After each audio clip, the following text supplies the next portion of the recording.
Okay, members of the board, I'm calling this meeting of the Oakville Public Library to order for Thursday, the 21st of March, 2024. Thank you for being with us this evening.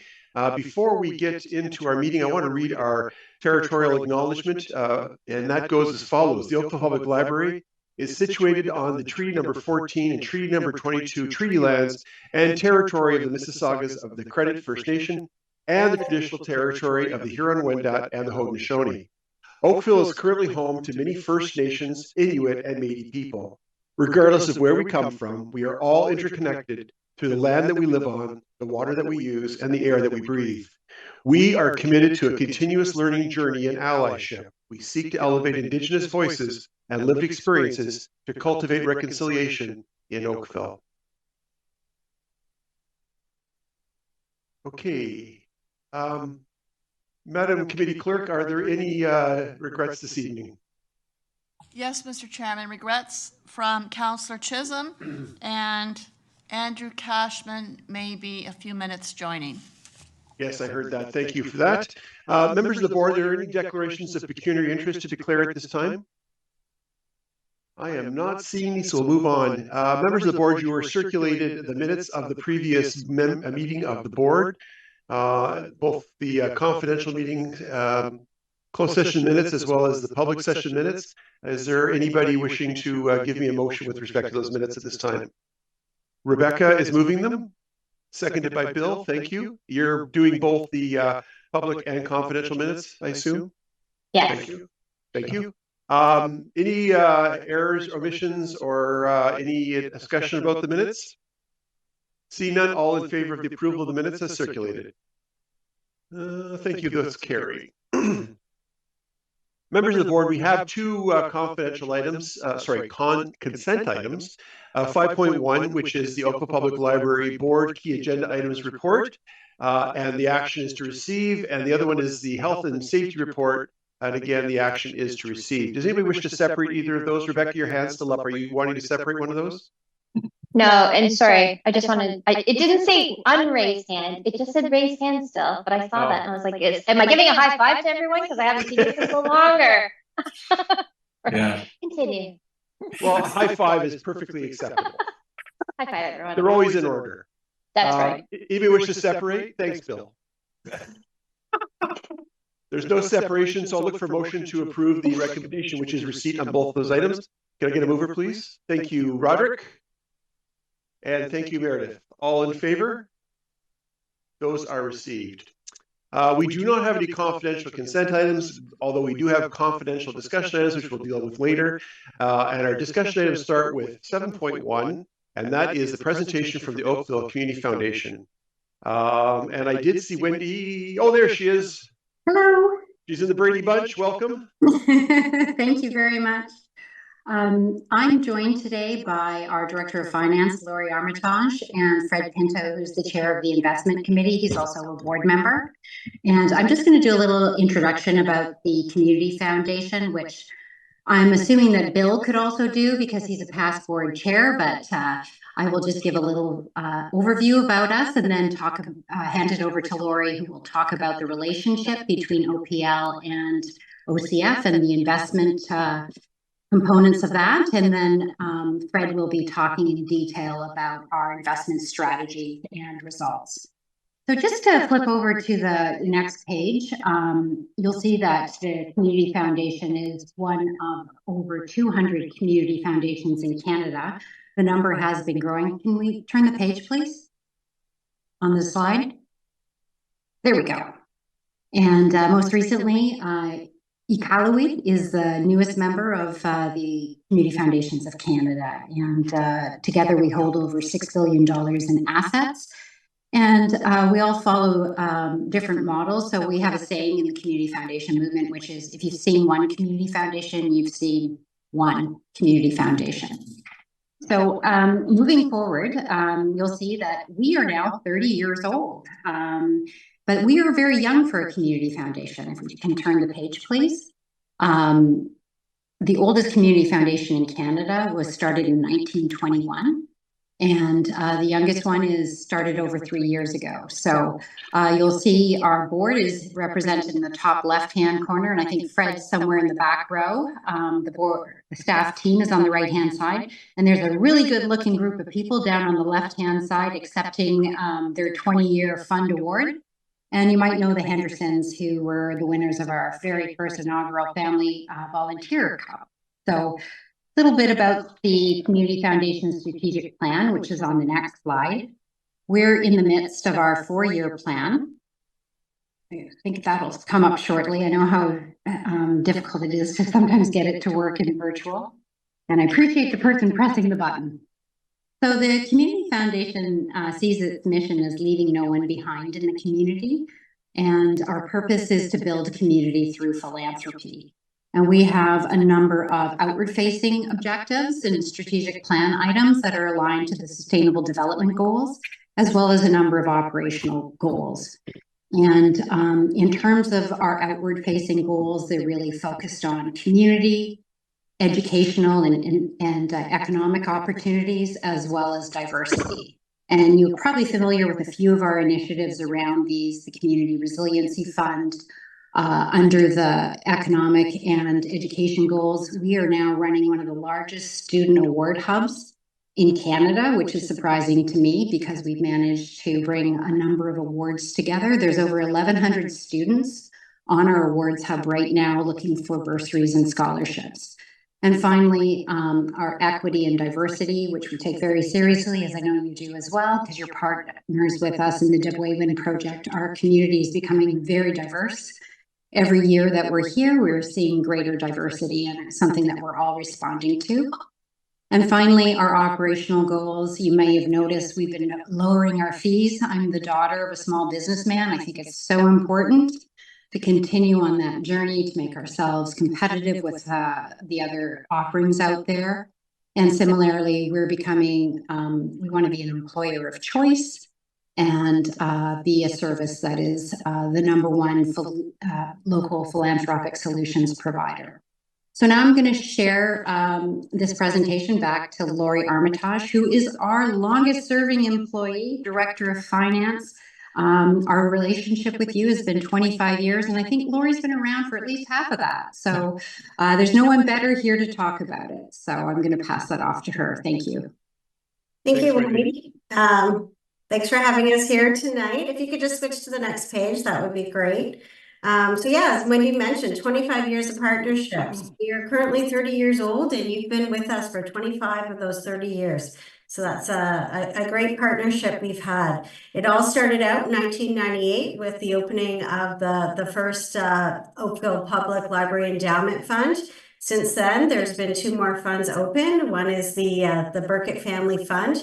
And then there's a third fund, which is actually a flow-through fund, but the library is the sole beneficiary of the monies from that fund. So 3 funds currently held at the foundation for the library. So that's great. A couple other things that have happened in the past couple of years. You've been one of our partners in the Truth and Reconciliation, the Belong Oakville, and 25 Conversations. You've been a participant in our Give Oakville program that runs every fall. It's a little bit of a GoFundMe program that we run, and we build that every year. And you've been a participant with us over the past couple of years. And you've also been a recipient of some of the federal granting programs. So we've been participating in these federal granting programs over the past couple of years.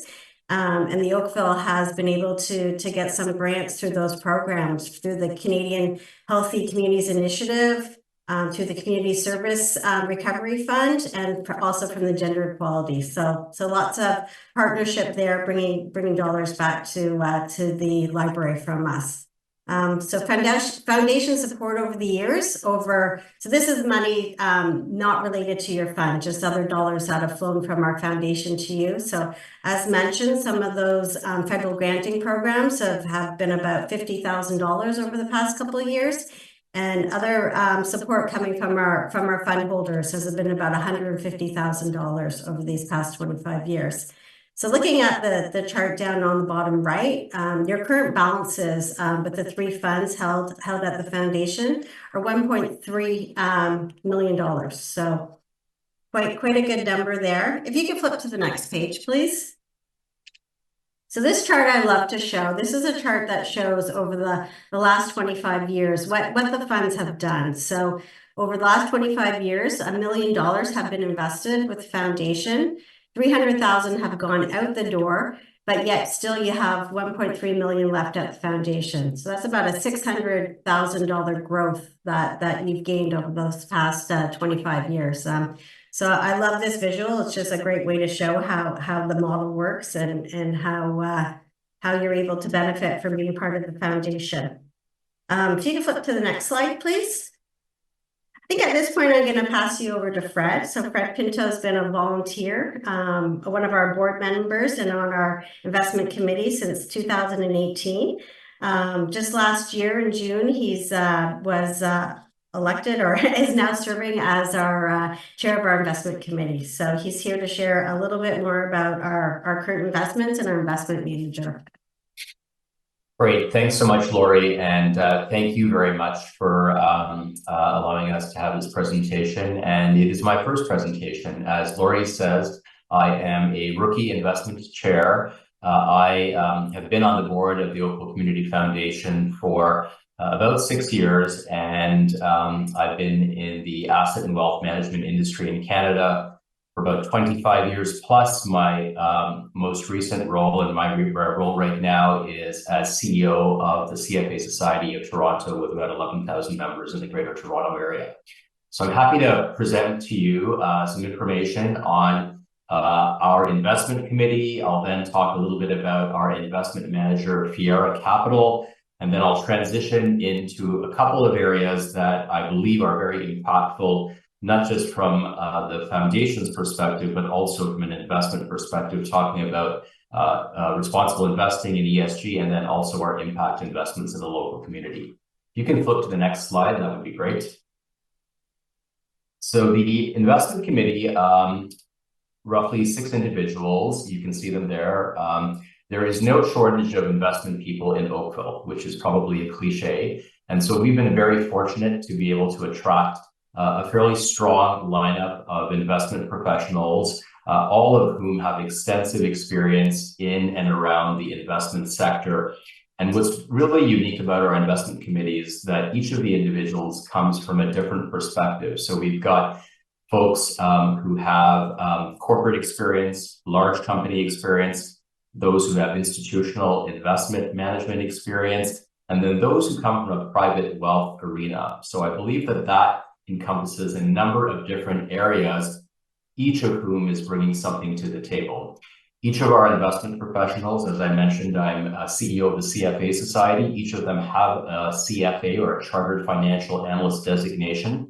And so it really brings a lot of skill and talent to the table when we're reviewing the investment portfolio, along with looking at Fiera's investment performance. The committee meets roughly 4 times per year. And in those meetings, we typically have a representative from Fiera, who is our relationship manager, along with one of the teams or one of the portfolio management teams who is managing a specific investment asset class or area of the market that is in our portfolio. If you look at the pie chart to the top right-hand corner or in the top right-hand corner, it gives you a fairly accurate and current picture of where our assets are invested. So roughly 12.5% in Canadian equities, 15% in US equities, international is 15%.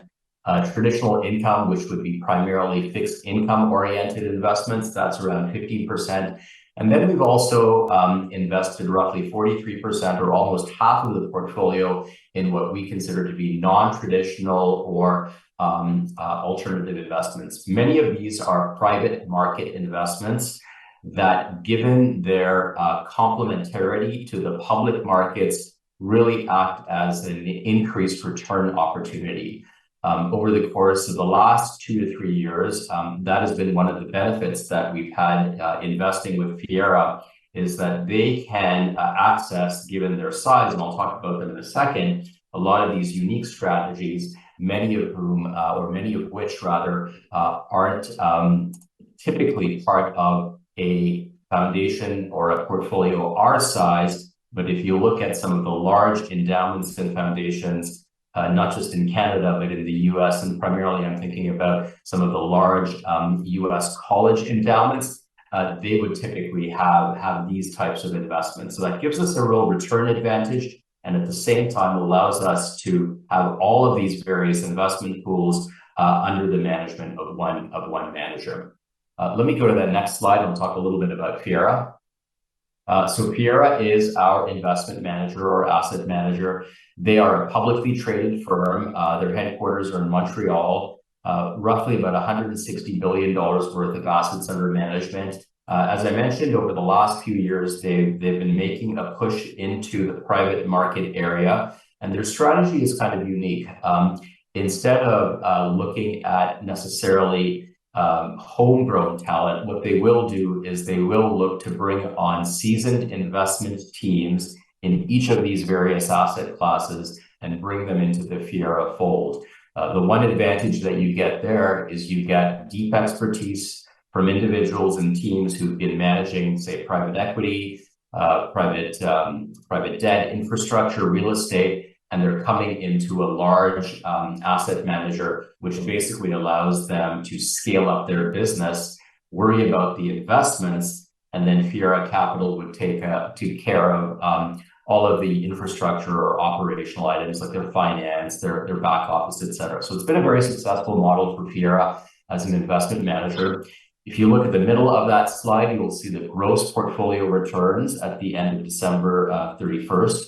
Last year, a return of 10%, which was very competitive given that the market was a little challenging, particularly if you look at the U.S. equity market. In the U.S. equity market, while returns were really, really good, it was an extremely concentrated market in the top 7 investment people call it the Magnificent 7, basically the tech companies. So notwithstanding sort of that kind of outlier performance, Fiera did very, very well. Return of 9.9%, almost 10% over 1 year.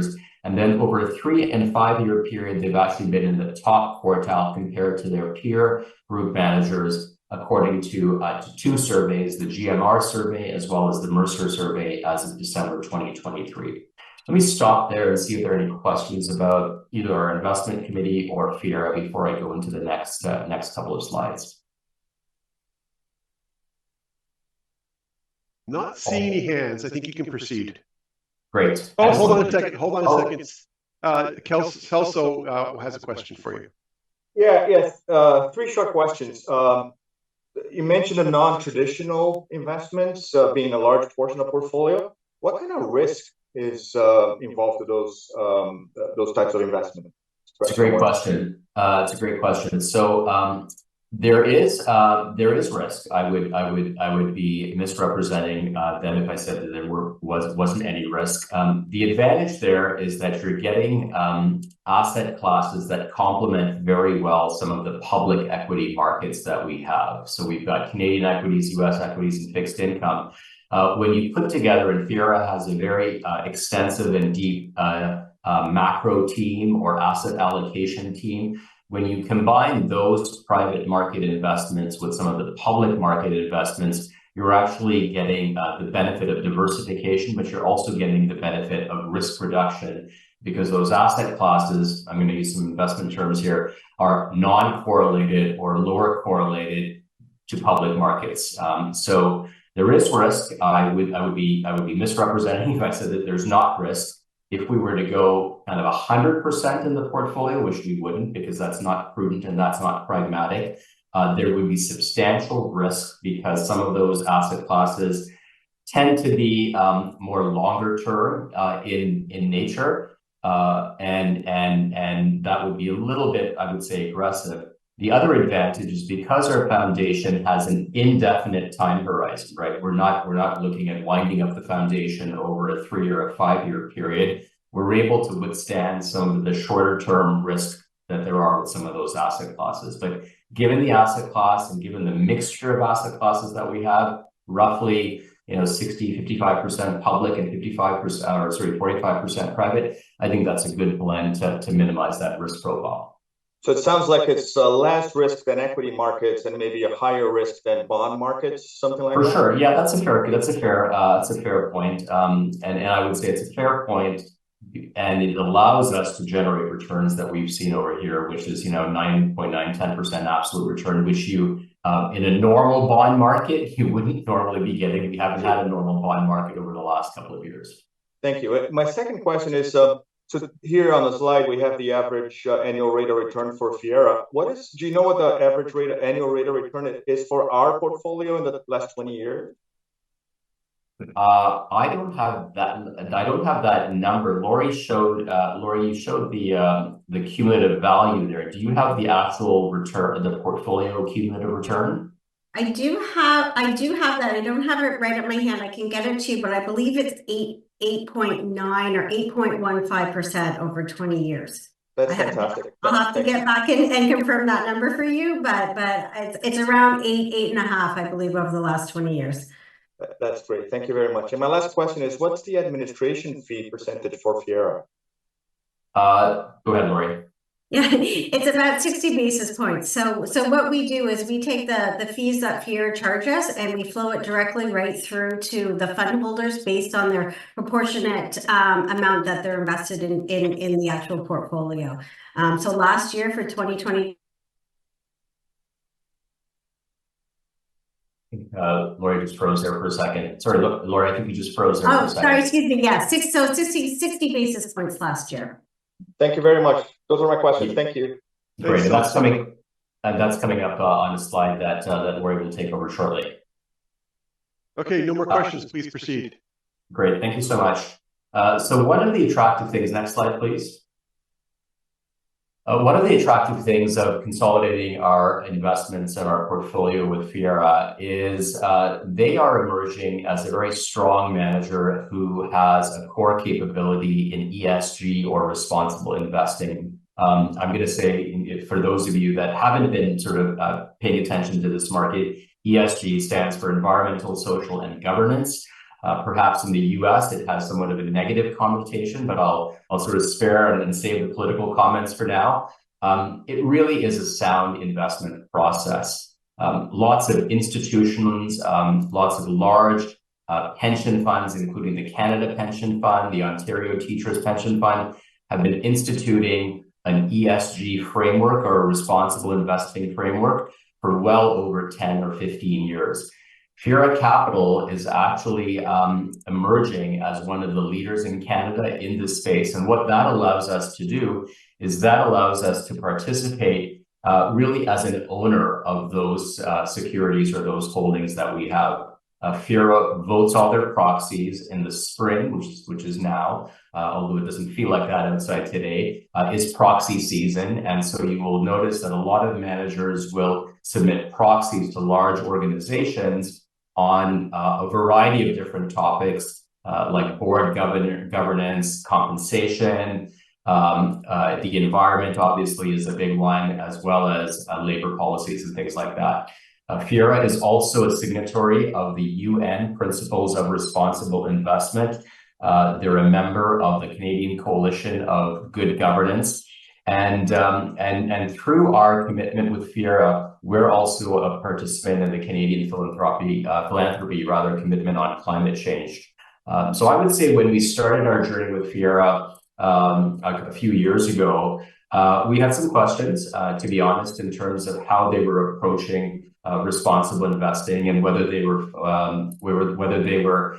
really filling out kind of a checkbox, like, so yes, we're doing this, yes, we're doing this, yes, we're doing this, but perhaps didn't have the level of understanding that they have today. And certainly when we look across all of their investments, not just the public market ones, the private markets ones, they're also applying that framework to the overall investment process. And what that does is it basically considers a whole series of risks that probably 20 plus years ago, investment managers wouldn't have considered because it wouldn't have at the time been related to concepts like shareholder value or performance returns. Today, because the market has evolved really dramatically, we have a very good sense in terms of how our managers are applying a responsible investing framework, and Fiera is really at the leading edge of that. Typically, once a year, we will get their head of sustainable investments to come in and do a presentation for us. They'll submit all the work that they've done, all the processes that we've done. We did that in the summer of last year, and we as an investment committee were fairly satisfied with their actions and their responses. If you go to the next slide is on impact investing. And I will say this is one of the emerging areas in a lot of traditional investment funds and portfolios. The Oakville Community Foundation is actually at the leading edge in terms of their exposure to impact investment. As you can see there, we have a number of different impact investments. And what those investments do is they ensure that the investment is generating a social, cultural or societal or environmental return along with a financial return. As of this year, we have made a commitment to invest 3% of all of the assets from our endowed funds, roughly about $2 million, as the slide says, in these impact investments. And that really takes the value of what we do as a portfolio and demonstrates how we're making a difference in the local community. So you can see there, we've got Food for Life, we've got the Children's Aid Foundation of Halton, and a number of others. And quite frankly, this is one of the most unique things about the Community Foundation is that we've made this commitment to these impact investments. I think that's it for me, and I'm going to turn it back over to Lori to talk about spending policy.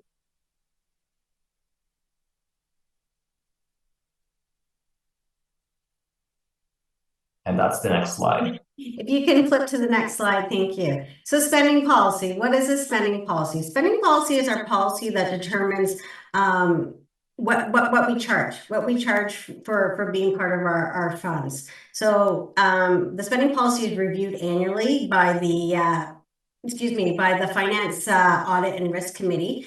It's reviewed annually and then it's approved by the board. So as Wendy mentioned on one of her first slides, one of our strategic goals is to bring that OCF fee, so that administration fee, down. When we first started looking at it, I think our fee was at 1.25% on an annual basis. And since then, we've brought that down to just starting in January this year to the 1.145%. So that's one of our strategic goals, to continue to lower that fee down to 1% every year as much as we can. So back to that, what do we charge you, or what are the funds charged? There's actually two fees that are charged to the fund. One is that administration fee that I just spoke about, and that's charged on a tiered basis. So there you can see in the chart on the slide here, the administration fees. On the first $2 million, it's 1.145, and the next $3 million, it's 50, and it goes down as the assets grow. I'd like to say that these are the fees that we actually charge our agency fees. So the library funds are considered to be one of our agency management fees, and we're charging these fees based on a cost recovery basis. So we're not trying to make any profit on that. We're trying to partner together with bringing your money into our pool and just charge the fees what it actually costs us to run the pool and to run the administration. As mentioned earlier, the second fee that's charged directly to the fund is the investment manager fee. So as I said last year, that was 60 basis points. And that's whatever fee charges us, we just pass it on to the fund holder proportionately to their amount that they're invested in the pool. Maybe I'll stop there and see if anyone has any questions on anything before we go any further.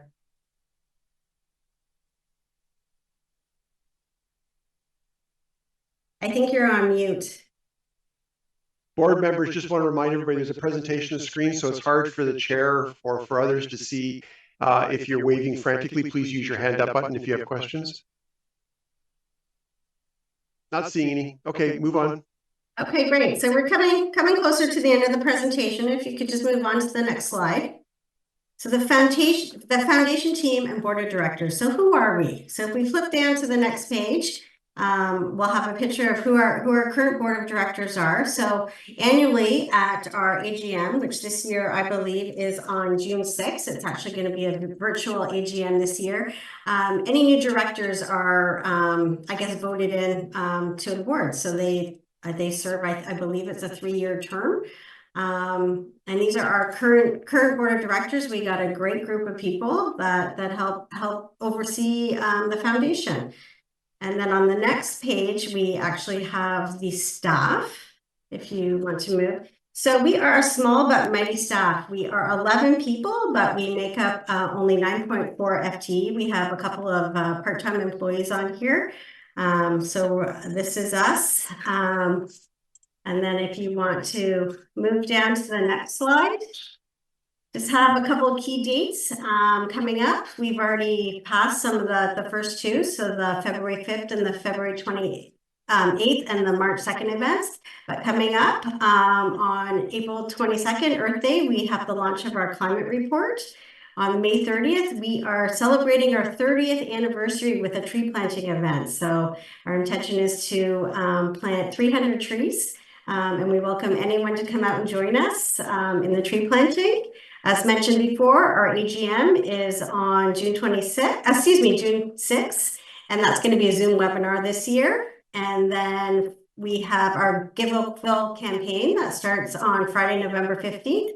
And then to mark your calendars, our holiday event is Wednesday, December 4th. So I guess that kind of concludes our presentation, unless anyone has any questions.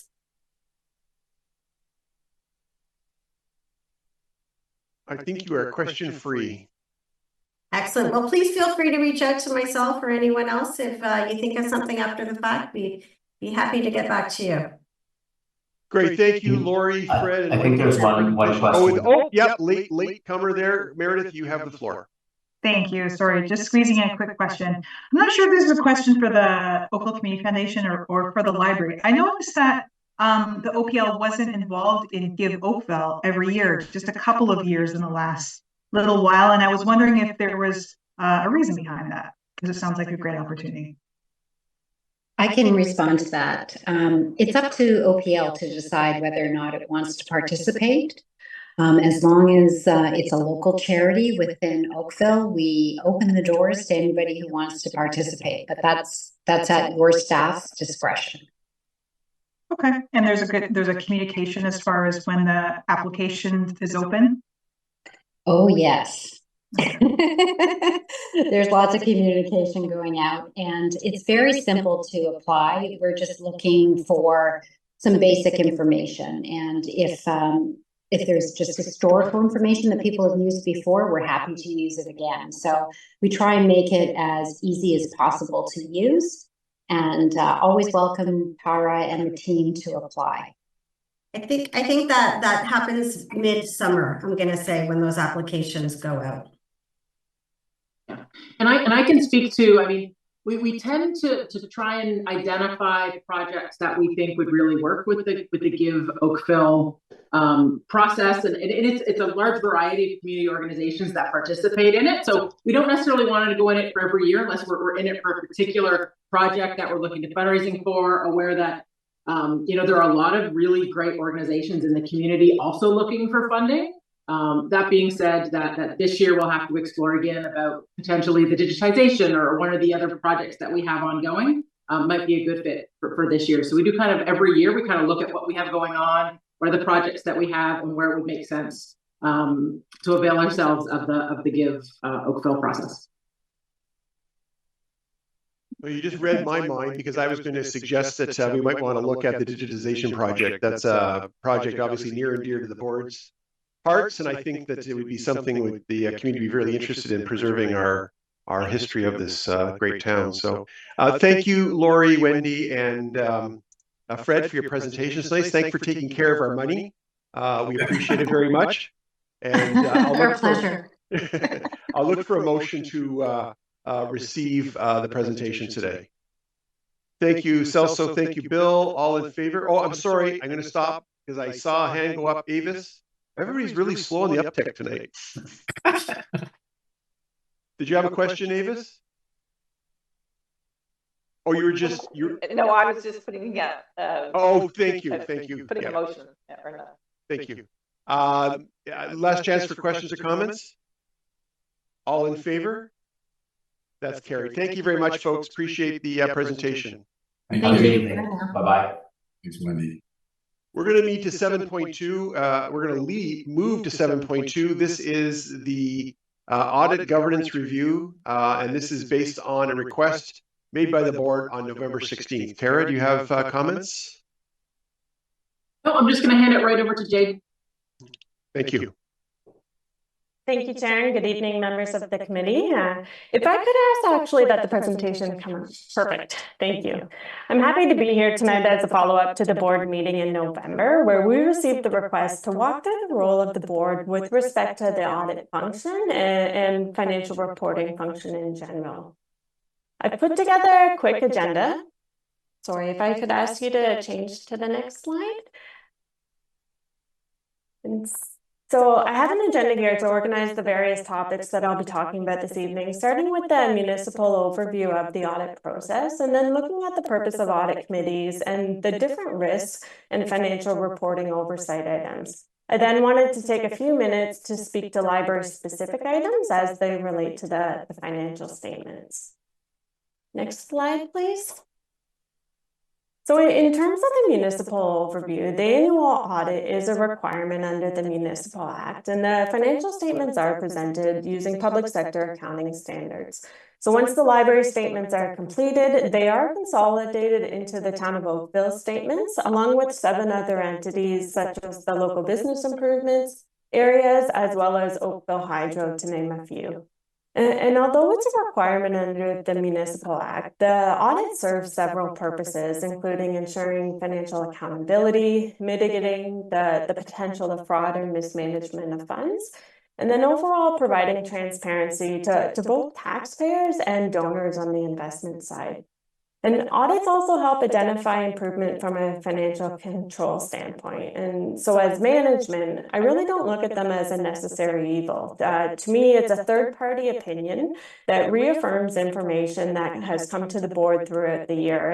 And this third-party validation and transparency is really the key to maintaining the public's confidence in our finances.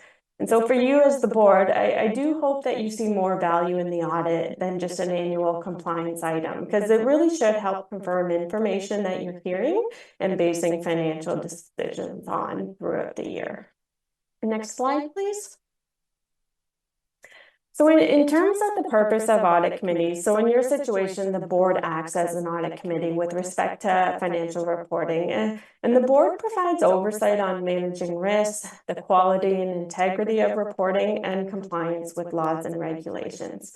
And it's really important to keep in mind that management is still tasked with the ownership of these items, but the board's responsibility is the oversight. And so I realize that oversight is a bit of an all-encompassing word. So I'll walk through some of the ways that we as management feel we're helping ensure that the information is being presented to you so that you can gain comfort over the financial reporting process. Next slide, please. And so it's hard to look at risks in isolation, as they really are all interrelated. But I've listed a few of the key ones here above, and then we'll discuss in more detail the financial risk combined with the quality and integrity of the financial reporting information. And so 2 of the main items that the board is ultimately responsible for the oversight of. Next slide, please. And so listed above are some of the best practices performed by those charged with governance, so yourself as the board. And the first key thing is understanding the roles and responsibilities of the auditor. And so in the next slide, we'll go over this in a bit more detail, but it is outlined in the introductory pages of the financial statement. So in the audit opinion, in KPMG's words directly. Another key item would be appointment of the auditor. And so typically the board would also appoint the auditor to ensure that they are a third party who's independent from management. And in this situation, it's a bit different since the financial statements are consolidated with the town, and the Municipal Act actually stipulates the requirement that the library have the same auditor as the municipality. This said, though, all the related entities are solicited for feedback at the management level each year on the audit process. And if there are concerns, the board can certainly provide feedback to the town for consideration. And the auditors still do come and confirm their independence from management to you directly each year. We feel oversight. Oh. Sorry, I thought I heard someone there. We feel oversight is also achieved by reviewing the quarterly financial statements that Tara presents, as well as the audited financial statements and the audit findings report that the auditors bring forward in May. If there were internal control issues identified, the board would also receive a letter outlining the issues where it's written by the auditor and it includes management's response to any of the issues. And internal controls really start with the approval of the budget and include all of our policies, so our purchasing policy, payroll policy, and really anything that impacts finance. And it's also best practice to review benchmarks similar to the KPIs that the library uses. So the amount of spent on electronics versus paper resource is an example, and comparing those figures with other libraries. And so all of these items are really designed to help ensure you as the board are getting information to have oversight on the financial reporting process. This said, though, you do have the ability to request additional information as you see fit. So as the board, if you ever feel you need additional information to get comfort on the reporting process, please let us know. And this can be routed through Tara or myself, but you also have the ability to ask questions to the auditors directly. And that's not just at year end. That could be any time throughout the year if you had concerns as well. Next slide, please. So the auditors have a lot of responsibility with the reporting process, but before discussing it, it's important to highlight again that management is ultimately responsible for the preparation and fair presentation of the statements, as well as the internal control environment. The auditor's objectives are to obtain reasonable assurance about whether or not the statements are free as a whole from material misstatement, and the auditors issue a report that includes their opinion. And reasonable assurance is a high level of assurance, but it's not a guarantee. And the reason being is from a cost standpoint, it just doesn't make sense to audit every single transaction. So that's why auditors set their materiality. So they presented that in November, and they outline the testing that they're doing in their audit plan report. And then the auditors also evaluate the accounting policies and the reasonableness of management's estimates. And this wording on screen right now is taken directly from the auditor's opinion included in the financial statements. So any discussions related on these items will be included in the audit findings report that's prepared by KPMG, and it will be before you at the May meeting. Next slide, please. So in terms of library-specific items, I talked earlier how the review of the quarterly financial statements are a mitigating control. But I did want to take the opportunity to highlight that the way the organization budgets is different from our requirements in accordance with the public sector accounting standards. But these two reporting methods do reconcile, and I'll highlight again with 2023 numbers in May, but I did want to show it here as I think it's fundamental to the understanding. And so on screen here, you see 2022 numbers. And so last year, after repaying the operating surplus to the town, there was still a financial statement surplus of $28,295. And the notes reconcile this, and it really comes down to the items on screen.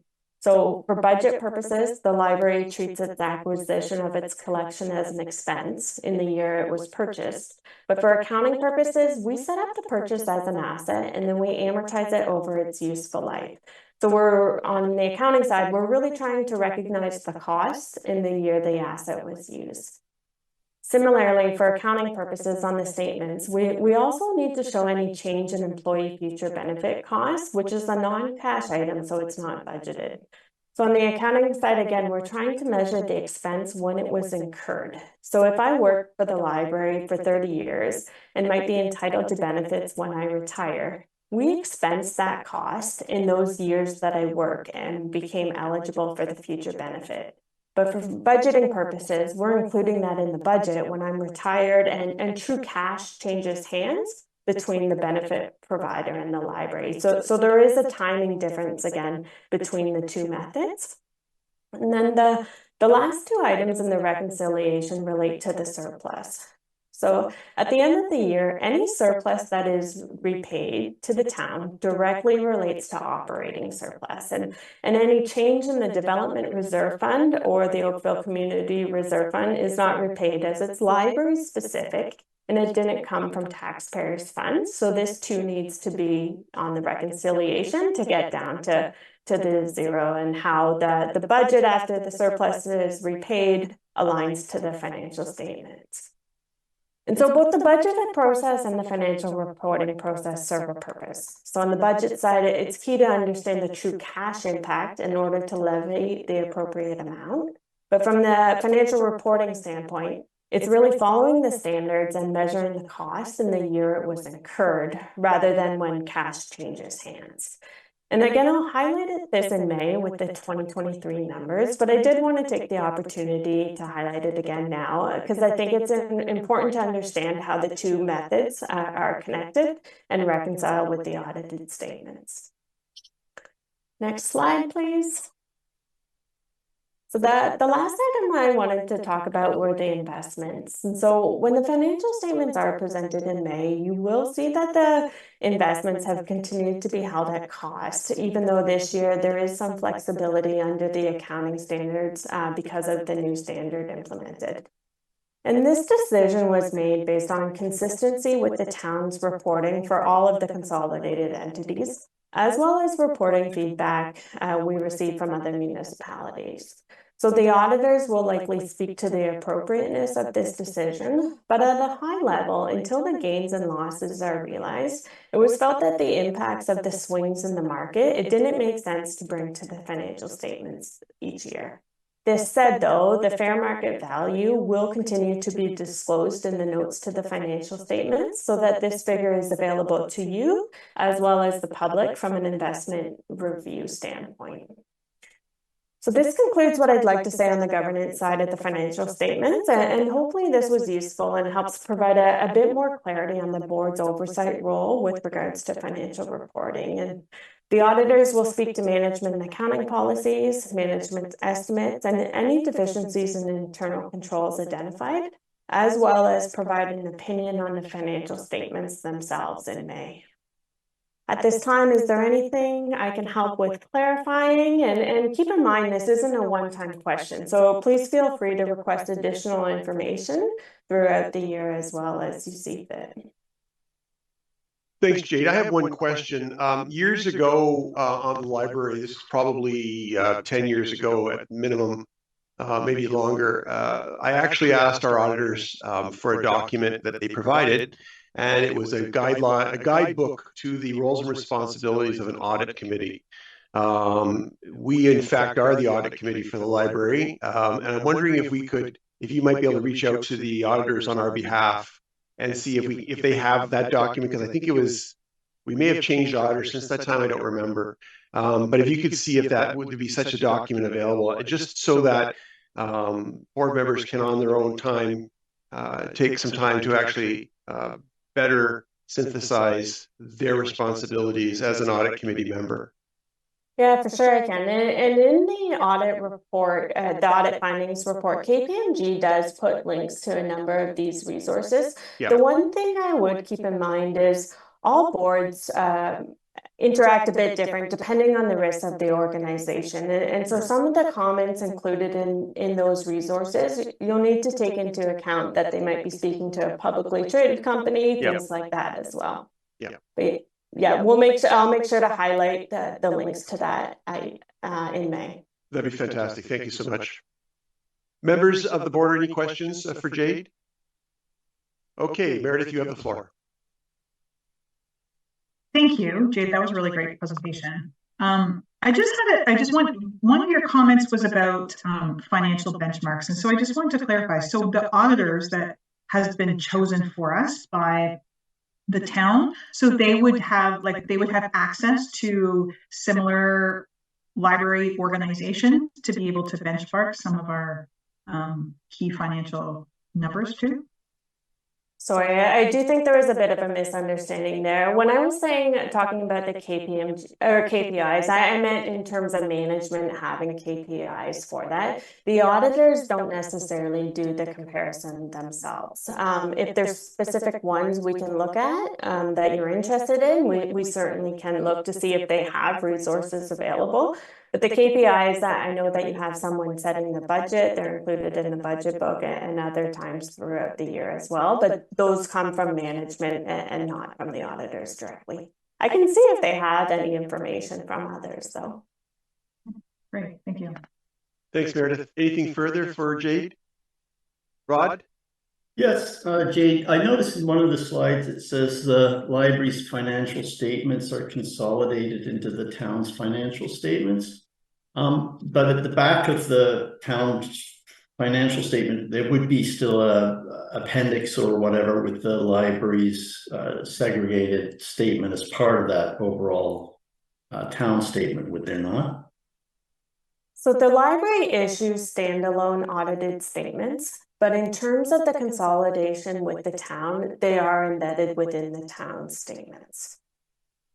So they aren't attached separately within the town statements. It's all embedded on a line-by-line basis. So if the library had cash, it's included within the cash number on the town's financial statements. Okay. All right, thanks.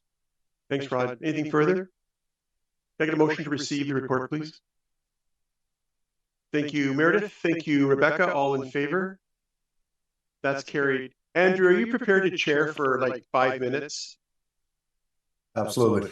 Thank you. My car alarm appears to be going off and I need to go find out what's going on. I'll be right back. Okay. All right. Thank you. So that was 7.2. Moving on to 7.3, year-to-date financial status indicators. I believe, is this Tara or Belinda who's presenting this? No, it'll be me. Okay. Take it away. So continuing on with our financials this evening, what you have before you is our year-to-date financials for the period ending the 29th of February. So it's still quite early in the year, but there are some things to note in that in administrative services, we are seeing that we are overspending a little bit compared to year-to-date budgeted, but as noted in the report, OLA, the Ontario Library Association Super Conference, normally happens at the beginning of the year, happens in January, so we do see some shifting or front loading of some of those budgets. As well, we continue to see savings in the branch staffing budgets. And then we do see, as indicated here, the money we received from the Oakville Community Foundation for our elder in residence or knowledge keeper in residence, as we updated the term, related to that, which we will spend in 2024. But I am happy to take any questions and Belinda can assist as needed. Thank you, Tara. Members of the board, are there any questions regarding the financial status indicators? Avis, go ahead, please. So just a question on the on that elder in residence. So essentially we've recognized all of the revenue that got, I guess, deferred from 2023. We recognized all of the revenue in 2024 in the month, but we will be seeing the expenses come through the remainder of the year. Yeah, so this is funds that we received from the OCF for this project. We are still in the process of basically going out and recruiting is probably the best term for our knowledge keeper in residence. So that project hasn't actually been fully realized. We will be fully realized this year when we bring in our knowledge keeper in residence. And this fund is to pay them as well as to support the projects that they will participate in through their time with us. So is the amount that we've received 101,000? That is my understanding, yes. Yeah, and so yeah, I think like oftentimes you would only recognize the revenue over the period, like kind of match it to the expense, but it seems like we've recognized it up front. if I'm understanding this correctly. And I'm then going to see if Belinda can answer that, because the town really guides us in how things are reported. Understood, yeah. Yeah, I can jump in on that one.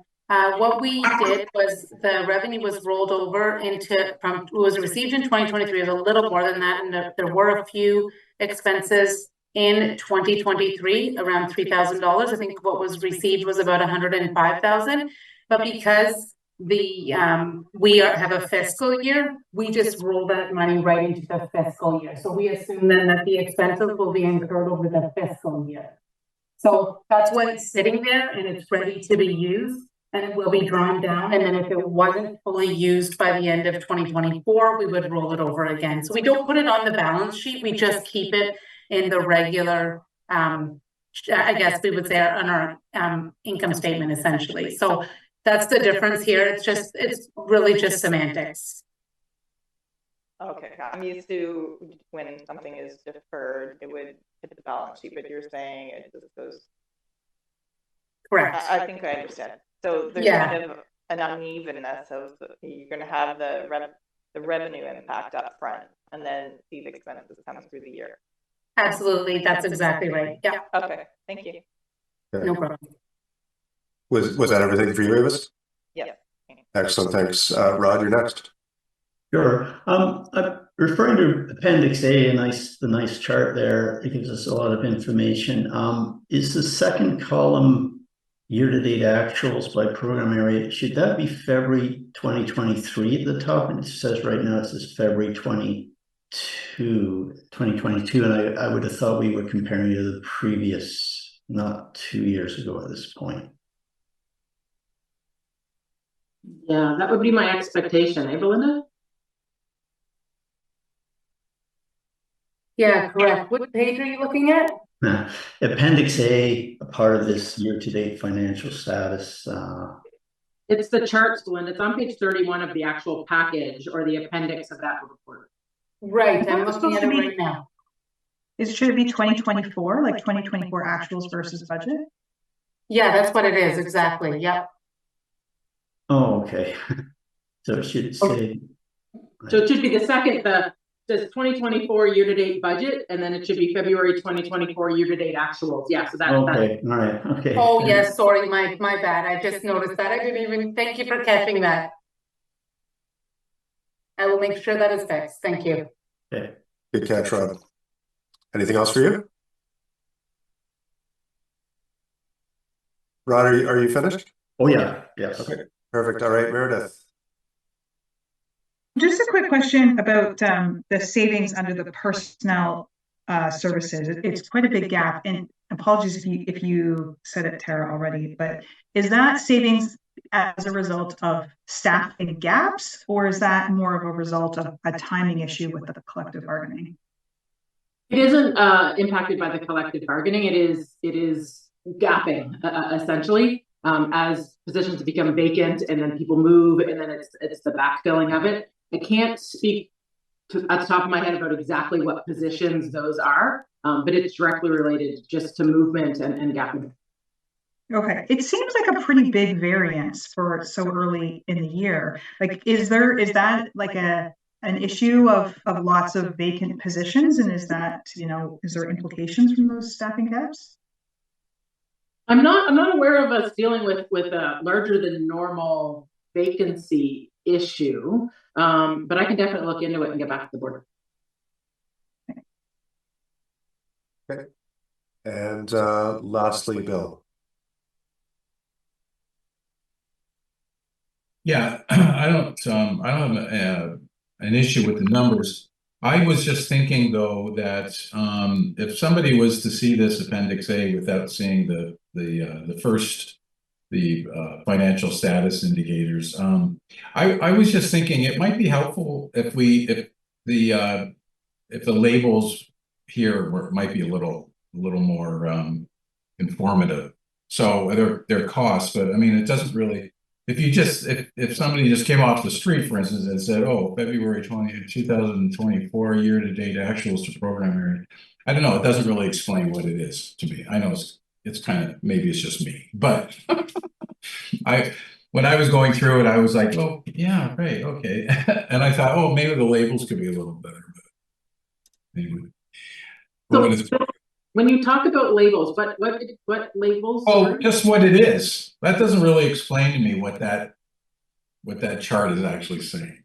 So on the appendix, the year-to-date actuals by program areas, the title, you want it to be a bit more descriptive or more later. Yeah, they're costs, but yeah, that's all. Okay. Yep, no, Belinda, can I chat about that? Yeah. Okay. That's it. Thank you, Bill. I have one remark as well, and similar to Bill, it's maybe just how we represent the data, but looking at the report, if we look at the chart on page 2, where it shows the year-to-date program variance, it's a bar chart, obviously, and I see how you've done it with the different program areas. I wonder if it would, just for representing the entire year's budget, if it might be worthwhile doing a stacked line chart where we could sort of see the anticipated progression throughout the year, so we'd have a better sense, like if we're over or under February, how much does that contribute towards the total year variance, right? Maybe Celso might understand what I'm getting at, but I don't know. Tara, Belinda? No, Belinda and I can talk about it. Yeah. I think just the snapshot of time, I appreciate that is the purpose of the report, but I do, I'd like to be able to see sort of how we're trending as well overall. I appreciate the suggestions too. Anything you can suggest that makes it easier for you to understand, I'm happy to change. I appreciate that. Thanks, Belinda. All right, Jeff, I see that you're back, so maybe I'll ask for the motion, and then are you prepared to take back over? Excellent. Okay, didn't hear you, but I assume your car's still there, so. Yeah, car's still there. You go ahead and do the motion, and then I'll take over for the next item. Perfect. All right, can I get a motion to receive this report, please? Bill, seconded by Rebecca. Last opportunity for any further questions or comments? All right, all in favor? That's carried. Thank you, and I yield the chair back to Councillor Arnaud. Thanks, Andrew. Just to keep you all apprised, I'm at my business office right now, and there's a lot of people in the parking lot, and somebody just decided to monkey with my car. So all's good. It's there. Okay, moving on to 7.4, Fleet Services Service Level Agreement. This is another of our service level agreements. This one's related to our courier van that we bought last year. Tara, do you have any further comments on this, or just there to answer questions? I'm happy to take questions. Okay. So this is being circulated today for feedback, and at some point in the fullness of time, it will come back for our approval, I assume, and signature. Yeah. Correct. Any feedback? Celso? Yeah. By the way of feedback, the service agreement is good at specifying what the town is responsible for and what the library is responsible for, but it's silent on two things, and I wonder if that's on purpose or not. One is insurance, and two is body work. So in case of an accident or, God forbid, something like that, a repair that is required on the body work, if that should be there as well. So the library is actually fully covered under the town's insurance. So that's why it isn't included, because we're actually in addition to their piece to it. So it's covered under that. Although I'm happy to add a statement that says that as part of it, if that's needed. And as for body work, it does speak to repairs, and I thought we had a conversation where it would include all of those repairs, but you are right in that it specifies brake repairs, electrical repairs, engine repairs, but not necessarily body work repairs. No, it's a good catch, because that was our conversation. So I'll go back and confirm that and then update it. Thank you. And my last comment here is, again, by the way of feedback, is whenever I see a service agreement of any kind, I think it should contain some sort of response time specification or expectation. So, and you probably heard me talk about that before, but sorry if I sound like a broken record, but it's a suggestion as well as perhaps to see if there's any possibility to include some sort of a response time expectation or objective. I can certainly go back and talk to Roads and Works about that. It can sometimes be challenging to get exact pieces to it. It is our only courier vehicle, and they are aware of that. So if they do identify that they can't get to it, or there's a piece missing or a part, especially these days, parts can take a long time. We do have an option of renting for that piece. But I can go back and see whether or not there's a statement in there that we both feel comfortable with. Exactly, and you can probably carve out items that wouldn't be within their control. So, for example, a part that it has to be back ordered or something like that. But in terms of response, how fast they should or they would be expected to respond to your request. What you wouldn't want is for that car to be sitting there because there's 10 other cars that they're taking care of, and yours is sort of the bottom of the pile. Yeah, I'll have to confirm with them because Roads and Works takes care of the entire town fleet. So I'm not entirely sure where we fall in that priority, especially given during winter control, we would definitely be further down than say a winter control vehicle. But we can definitely have those conversations and put a statement in there about that for sure. Exactly. Yeah, if there's ever a time to negotiate, it's now before we sign the agreement, right? Yeah. Thank you, Mr. Chair. That's my question. Sure, I'll just jump in on there for a second with my hat on as a town councilor. I think that you'll be hard pressed getting a time commitment in that agreement. Remember, this isn't a commercial contract. This is an MOU, so it's an understanding, and so some of that is unwritten. The town will, the fleet services folks will manage vehicle repairs on the basis of priority. So, for example, snow removal equipment in the winter would be top priority, and so forth and so on. So, Tara can certainly go back and raise that issue, but I don't think that, based on my experience in the past, I don't think they would commit to that because there'd be way too much, detail would have to go into it about creating charts of priority and that sort of thing. So they are very efficient in managing their responsibilities under our MOU. So I can't imagine it would be a problem, but Tara can certainly talk to them. And I just noticed that Colleen popped up, and she may have a comment. She may be contradicting everything I just said. You are absolutely correct, Chair. No. Oh, well, thank you very much. I'm going to put that on repeat because I'm going to miss that soon. Bill, you're up next.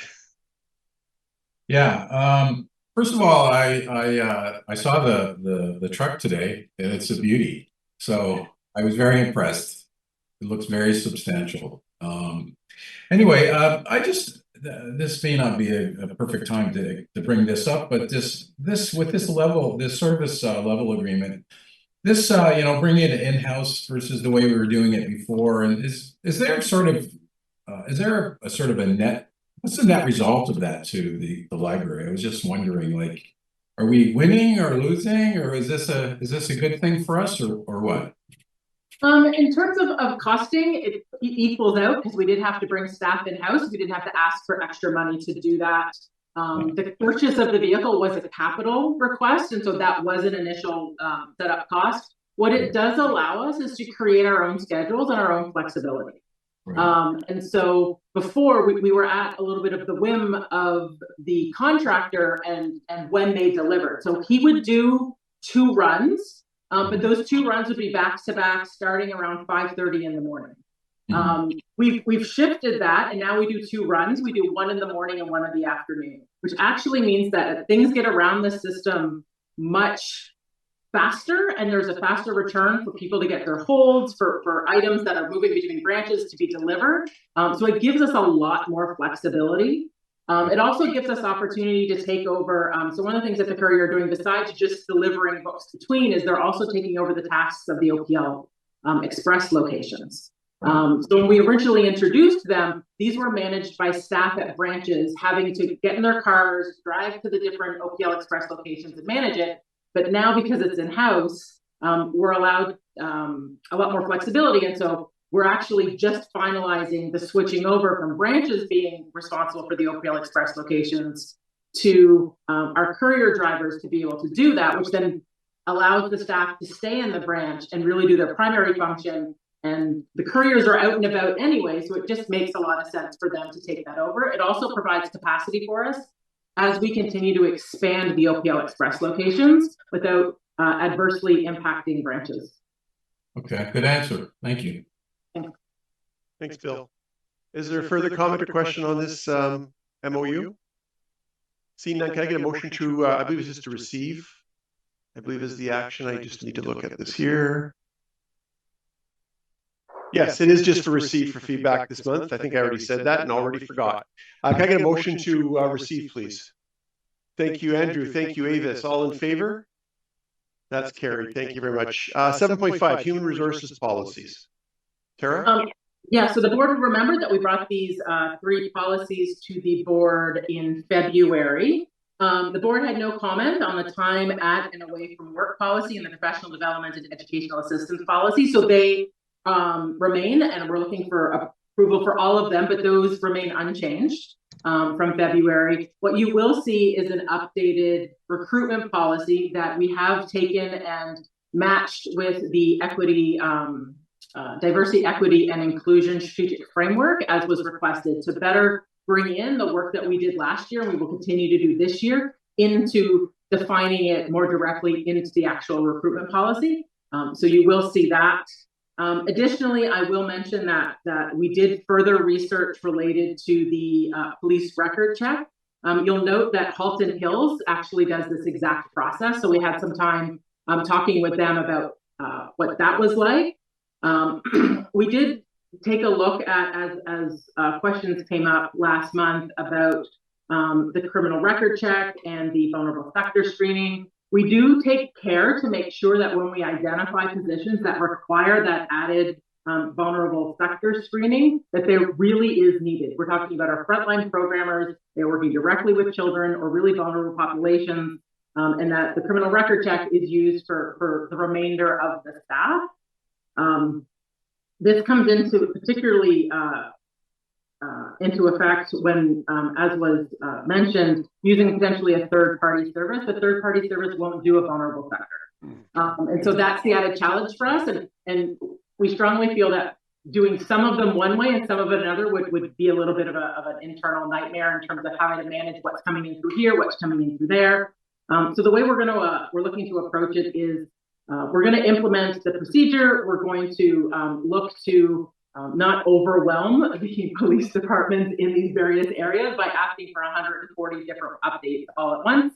And then over through that process, potentially make adjustments to the procedure as it plays out and through our ongoing conversation. But happy to take questions on any of it. Questions on these policies, members of the board? Celso.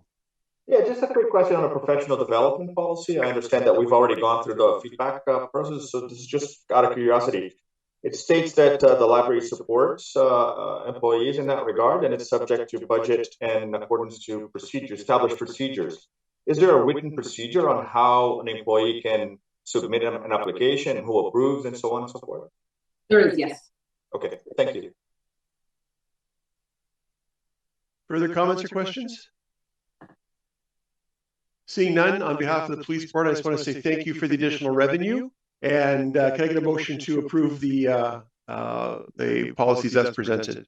Thank you, Celso. Thank you, Rebecca. Further comments or questions before I call the vote? All in favor? Those are carried. Thank you. Halton Information Providers Update. I'm actually going to pass this over to Joe. Okay. Hi, Joe. Good evening, everyone. Before I kind of provide the board a quick update, I want to introduce Marcus Logan to the newer board members. Marcus is our manager at OPL. He's the manager of community development and engagement.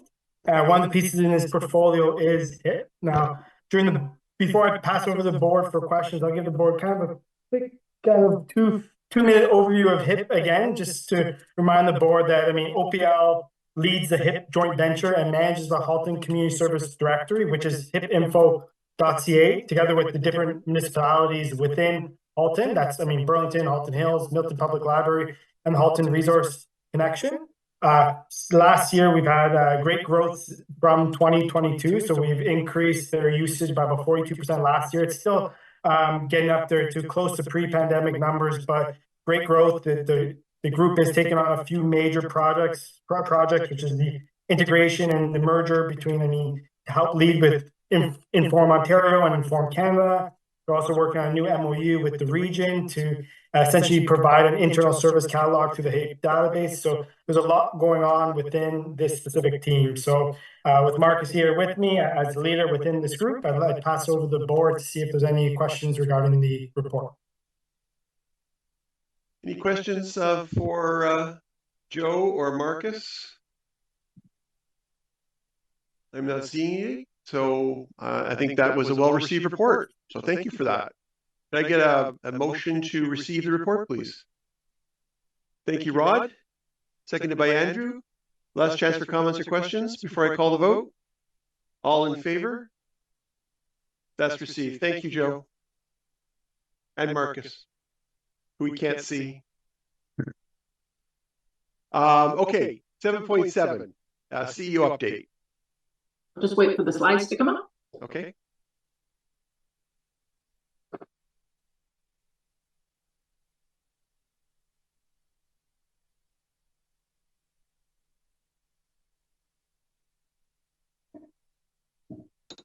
You just take me to the next page. This is an update on 60-mile construction project. We are continuing to see some delays related to steel. The first delivery is expected to arrive next week, and fingers crossed that the remainder will arrive in early May. Until the steel is on site, the contractor isn't looking to really update the timelines, but once we have it and they can better estimate the remainder of the construction, I'll bring updated timelines to the board. Right now, we are still anticipating opening at the end of Q2 2025. Next. So the Parks, Recreation, and Libraries Facility Master Plan is still underway. We're just in the final stages. As I mentioned in February, we will be looking to schedule workshops with both the Oakville Board and Council in April to review. I almost had a date to bring you for today, but there was some last-minute shuffles because I think it was the United Way Awards night was the night we were looking at, and that's obviously not going to work for a number of you. So we are still looking at identifying dates, so keep your eyes peeled for that. And then following the workshops, a report will go out for public feedback, and then all of that will be incorporated in the final report that'll come to both the board and then to council for approval. I'm very excited for the board to see the master plan. I think it will set us up really well for the next 10 to 30 years. Next. The new central design project. So we're very excited that the RFP is out and on the street because this project is actually happening. We had approximately 35 different possible firms attend, well, 35 people from a variety of firms attend a required site visit on March 18th, where they toured both the post office site as well as the current central library. They asked really great questions, not just about the building, but about public libraries and where we want to be right now and where we want to be in the future. So I'm very excited to see when the bids start to come in and we do that evaluation process. I do believe the bids close at the end of next week, and so we'll start looking at that in April. I also wanted to mention that I had the pleasure of meeting George Farrow last Friday. George Farrow was the original architect of the Central Branch, as well as Centennial Square and the pool. And he was lovely enough to sit down with me and talk to me a little bit about what that experience was like. And in fact, we're looking forward to having him potentially come down to the library and do a session along with potentially artist Ron Baird, who did the gorgeous metal gates that were are in the Central Library, and we'll look to bring it with us. I think the community would be really interested to know where we started. That way we know exactly how we want to proceed. So next slide, please. So we will be introducing I can never pronounce it, naloxone to the Oakville branch. Thank you. This is done in partnership with the town of Oakville. In fact, information memo went to council, I think it was yesterday. I will be forwarding it out to the board tomorrow. That way you have the same information. I'm just letting council and the board know that this is something that we'll be introducing to all town facilities, including libraries. It will be the inhaler version of it in order to be able to assist with possible opioid overdoses in the facilities. This has been a growing concern in all of town facilities, and it is happening with increasing regularity, not to the same degree that you're seeing in say, Toronto or Hamilton, but still I know it will be a comfort to staff to be able to have these in case they're needed. There are a number of all municipalities that already have them in place. Some of you may have seen last year, Burlington Public Library introduced them, and that was really well received through social. So we're very pleased to see the reaction from the community about this as well. And the kits will be available through the right by the AED units, and they'll be in a plastic box. So again, as I mentioned, there was an information memo prepared by the town in partnership with us that went to council, and I will also forward that out to the board following this meeting. Next slide, please. Thanks, Terry. Before you leave that, I just wanted to use this as an opportunity as a commercial announcement that every member of the board and anybody watching in the public should consider picking up a naloxone kit to hold on their person or in their vehicles or somewhere in their first aid kit. They are free. Everybody in Ontario is entitled to get one. You do not need a prescription. You can go to any licensed pharmacist in Ontario and get a naloxone kit. They're very easy to use. And the number of lives that these kits have saved is pretty impressive, and it's certainly worth it's worth the time and trouble to do that and take one of the online courses again that are all free and available widely. So just a bit of a commercial or a bit of a plug there for public safety. Colleen, did you have a comment on this? I did. I just wanted to advise the board that the OPL team, the recreation and culture team, and I met with public health, so senior officials within public health. They were thrilled that we were taking such a proactive stance on installing the naloxone spray, and we're also going to be formally training all of our staff. So this is essentially an expansion of our first aid program. We have also collaborated with Oakville Fire Service as well, and we're expanding on their existing standard operating procedure because they have been administering naloxone for some time. So this has been an outstanding collaborative effort. We're incredibly proud, and as I said, public health was thrilled that the town of Oakville and OPL were taking such a proactive stance. So I just wanted to highlight that. Thanks, Colleen. That's great. And I'll point out as well that it's wonderful that we are doing this as a town and as a library. A lot of organizations are still very nervous about doing it. They're concerned about liability. They're concerned about a whole range of issues. And the Good Samaritans Act covers you for any liability, and it's certainly something to do. I've actually haven't witnessed the use in an emergency, but I am aware that my wife's agency has actually been involved in saving a few lives because of naloxone and the rapid availability of it at her agency's office. So again, I recommend strongly that don't just passively say it's great that we're getting this library. Take a moment and grab a kit for yourself as well. End of commercial. Move on. Absolutely agreed. So as mentioned, as part of the Fleet Services SLA, I thought you'd give a look at our new OPL van. It took almost 3 years from when we ordered it to when it hit the street, but it hit the street officially today. So if you see it out and about in the community, make sure to wave at our drivers. Next slide, please. So you may have seen, if you've been on our OPL website or monitoring our socials, that we are in the midst of a major back-end upgrade to our integrated library system, which is basically our back-end database system. Contains all information about our customers, our books, our invoices. Just about everything we do goes through this system. So it's exciting to have it upgraded and provide a stronger security for it. It has only resulted in 1 hour of downtime. It is still in process, and it should finish, I think, by tomorrow. So there are still various systems that we're bringing back online. But it is a tremendous amount of work. So a massive thanks to our relatively new OPL tech team and information technology services at the town. Next slide. As mentioned, we are launching a customer satisfaction survey. We will soft launch it next week and then look to do a broader push following that, I think in April, but I will let the board know exactly when we do the push for that. It is a survey that is a consistent survey. So even though we'll do the plan is to do pushes twice a year, it is also always available. And we will be embedding it not only in our website, but in possibly other places so that people have easy access to it. We went with Counting Opinions, which is one of the library leaders in this type of survey. They provide this service for a significant number of public libraries across North America, which will also allow us to do some pretty strong comparisons. So we're excited to start getting information in there. It offers 3 different types of surveys. So depending on how much time somebody has, they can opt to do a short, a medium, or a long survey, hoping that provides people different options depending on, again, how much time they have and how much information that they want to give us. So more information to come with that once it is rolled out.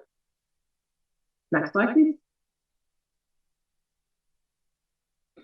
So HIP is participating in a victim services data project with Find Help in the Ministry of Children and Community Social Services. It is, again, just speaks to the importance that HIP and the data that it collects has in the community, not just locally, but also with broader, again, with Find Help and Ontario 211. We're especially pleased that we're actually getting compensated for the extra work that is done, and that's part of our ongoing commitment to making sure that people outside of HIP recognize the value of the data that we have and that we constantly ensure it is up to date. So we're excited to be part of that project. Next. Can I just, Tara, sorry, can I just ask, on that project, have they been liaison with Halton Regional Police? I do not know. Is Marcus still on? I am. Sorry, Jeff, what was the question again? On the victim services piece, can you go back 1 slide, please? Whoever's doing there you go. On this victim services data project, has anybody liaised with the Halton Regional Police? Because I'm sure they'd be very excited to hear about this. We can for sure. It would go through the Victim Services Department and Kim there. So perhaps they're attached there. Yeah. Well, if that, I would encourage you to do that. If you need a contact, I'm happy to provide it. I think it's a very big part of what we do at Halton Regional Police, and I know that they'd be interested in knowing more about this. Victim service is very important to the team. Great, I will do that if you can give me a contact, or I can go through Kim, the director of the Victim Services. Yeah, I'll check who the best contact is. I'm pretty sure it's Jeff Hill, Deputy Jeff Hill, but I'll double check. Great, thanks. Thanks, Marcus. Just an update that our story walks are updated for spring. So if you're out and about, hopefully when we get some warmer weather again, you can take a peek down to Bronte Heritage Waterfront Park, Cannery and Waterworks Park, or George Savage Park and check out some of our new story walks. Next. So Family Day is always a really big hit for us. Not sure if anybody was out, but I was out at both branches on Family Day, and they were hopping, which is always amazing to see. So on Family Day, we only opened 2 of our branches, Iroquois Ridge and Glen Abbey branch. We offered 13 programs in total for both of them, including things like fun making, dance party, exploration stations. We had board games set up, family die cut crafts, and then a giant scavenger hunt, which was super fun to watch. We had about just over 1,600 people participate in those programmings with total traffic over 2,500 between the 2 branches. So definitely a packed house at both of those locations. Next slide, please. March break is also a significant busy time for us. We offered about 36 additional programs beyond what our regular weekly programming is. And we hosted about over 700 participants in those 36 programs. We were excited to offer a seed ball workshop. It was really well received last year, so we repeated that, as well as different programs with partners. I can't see the bottom of the slide. Hold on. And we introduced some new programs related to sewing the earbud case and hand sewing emojis. expanding, again, some of our programming into our creation zone, beyond crickets and into more actively using our sewing machines. Exciting. Next slide, please. We also have our very first independent author showcase coming up on April 21st. It will take place on Central Branch. We're looking to promote local discovery of local books, writers, and publishers. We'll have different speaking opportunities for the authors to be able to speak to the public. We always have people interested about how to get their book published and are always interested in talking with independent authors. So we think this will be quite the exciting event. If any of you know local authors, absolutely have them reach out. We are looking for applications to participate in the showcase. Next slide, please. Again, with the warmer weather, hopefully around the corner, we are looking to activate the Glen Abbey outdoor space. Starting in May, on Tuesdays, you will see trivia night from 7 to 8, and we're excited to introduce weekly PJ story time on the patio on Thursday evening. So hopefully, members of the board will be able to take advantage of this amazing space. We're really excited to have it open again for 2024. Next slide. Reminder that there is no April meeting. We'll resume in May. And I think, is that the last slide? It okay. is. Yeah, I meant to, I thought I updated it beforehand. The only other thing that I want to address, it was in the report, is the board assemblies. So every year, the Ontario Library Service hosts board assemblies, which allows board to trustees to connect with each other depending on the size of their library. The one for us, which is populations over 150,000, is coming up in May. Bill has attended in the past. So I just want to say, if anybody is interested in attending, please let me know and I can connect them with the Ontario Library Service. And that's it? That is it. As if that wasn't enough. Just one quick, could you send me the slide deck so I could, I just want to send that slide over to the police service so they can just connect the dots on that and make sure it's efficiently managed. Yeah, I'll follow up with you. Any questions for Tara? Celso? Yeah, I just, because you went very quickly over the back-end system replacement, and I know too well what it takes to do one of these, and it's an incredible amount of effort and testing, and there's so much that could go wrong, and none of which did. So I just wanted to publicly recognize your team for such a great, seamless job on that. Yeah, that is Monica Sokol, our manager of technology and projects. She's exceptional. That's awesome. Thanks, Celso. Appreciate you calling that out. Can I get a motion to receive the report, please? Thank you, Celso. Seconded by Meredith. Thank you. All in favor? That's carried. Okay, members of the board, I want to draw your attention to, we have two confidential discussion items, 8.1 and 8.2. 8.1 being the collective bargaining update, and 8.2, the 2023 CEO evaluation. Technically, we don't have to go on camera.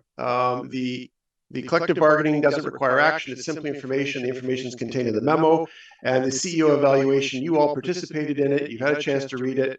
So as a reward to our awesome CEO, perhaps we can just approve it in public session and let her have the rest of the night off. Or if you want to go into camera to discuss either one of those, I'm happy to entertain a motion to that degree as well.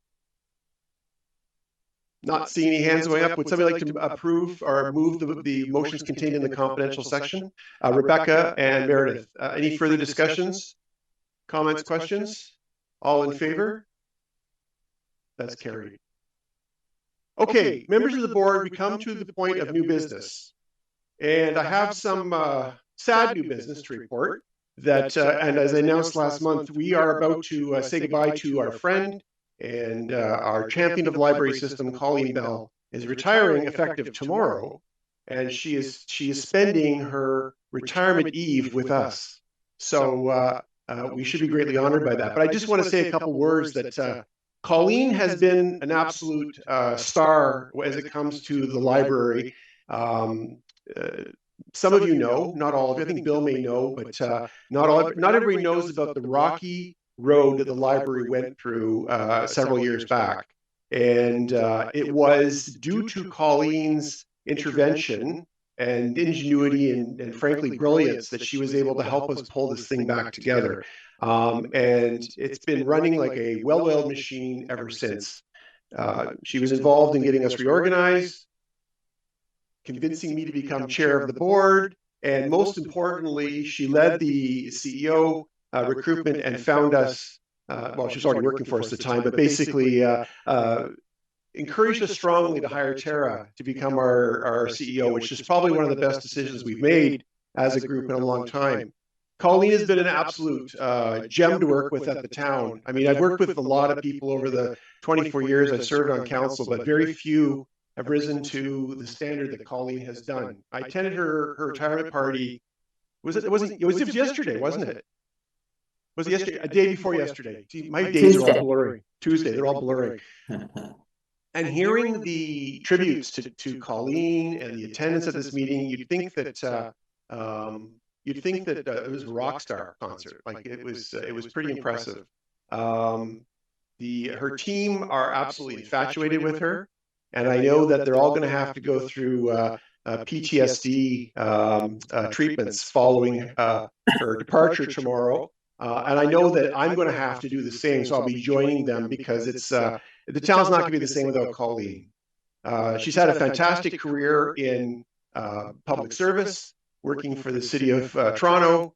We won't hold that against her. Metrolinx, the city of Guelph, and of course the town of Oakville. I think I missed one or two along the way. YMCA.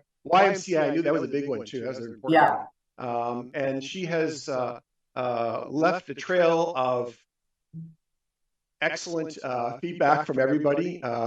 She's well regarded in all of those positions. I learned the other day, which was interesting, that she led the initiative for the city of Toronto in the 311 project, which people take for granted, but I served on this 311 committee at Halton Region, and it was no easy task at Halton. I can't even imagine the chaos that ensued in the city of Toronto as she managed to pull that through. But she did. It's an effective project, and I know the city of Toronto folks can rest easy knowing that the 311 resource is available for municipal connections across the board. So I know that many of you haven't had a long time to work with Colleen, and I'm sorry for that. But you've all seen the outcome of her advocacy for our library, for her stewardship of our senior manager.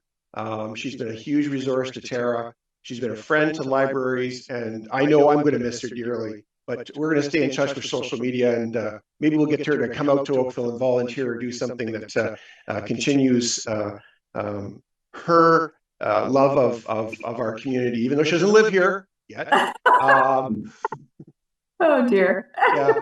So I just want to say thank you, Colleen, to our Commissioner of Fun, and you will be missed. And I hope you have a great last day. Thank you. Stay in touch. The library is indebted. The library is indebted to your service, and we will not be forgetting you anytime soon. So thank you very much, Colleen. Thank you, Mr. Chair. It's been an honor and a pleasure. I have always been passionate about libraries from when I was little. My parents used to take us to the library every single week and come home with giant bags of books. And I have a great love of reading. I was delighted when I came to Oakville to discover that the library was going to be part of my portfolio. I've loved working with the board. This is an extraordinary board. I brag about you all the time. You are so passionate and caring and dedicated to the cause. It's just a joy. When we did the Parks Rec Library Master Plan public consultation, the consultant came back after the meeting with this board and just waxed poetic. He couldn't believe how fabulous you were. So thank you so much. It's been truly an honor and a pleasure. And Tara is also a rock star. And I just want to say thank you. Tara was, Colleen was presented with a whole pile of different gifts from different departments the other night. And they were very impressive gifts, ranging from some silly things right through to some travel money to go and embark on her post-retirement travel time. But she was also given a book from the library, socks, and a bunch of other branded things. I just want to clarify with Tara, Was that checked out? Did we check that out on her card? Or was that actually like, did we just take it off the shelf and give it to her? You know. Well, we'll be checking. We won't discuss it. We'll be checking. Fortunately, we don't have fines anymore, so that's right. Yeah. Members of the board, sorry, go ahead, Bill. I was going to say, I hope you got an OPL bag for all your books. And the other thing I wanted to say, like personally, I've known you for quite a number of years, and you've been a fantastic supporter of anything that I've been involved in. And I know one of which is the arts, and we're very lucky to have you there at Town Hall supporting us when things get rough, and you've always been there. So I've always had a great relationship with you, and I will certainly miss you for sure. I will miss you too, Bill. You're awesome. Okay, thanks, gang. Is there any other new business to come before the board tonight? Other than a motion to not accept Pauline's resignation? Celso, are you moving that motion? Exactly. Yes, that's right. I think that's called indentured servitude, so we may have to get a legal opinion on that. Seeing that there's no further business, when is the next meeting then? It's the May meeting, I assume then. It is May 16th. Okay, so May 16th is the next meeting at 7 o'clock. At this time, we don't know whether it'll be virtual or in person. It depends on the enhancements to the security system at the council chambers, but we will keep you apprised of that. With that, members of the board, once again, thank you to Colleen. Can I get a motion to adjourn today's meeting, please? No? Okay. And Colleen can't leave, just so you know, if we don't adjourn. Meredith and Bill, all in favor? That's carried. This meeting's adjourned. Thanks, everybody. Have a great evening, and have a great last day tomorrow, Colleen. Good night. Thank you very much. Bye, Colleen. Thank you for. We will be in touch. We will be in touch. Thanks, Colleen. I know.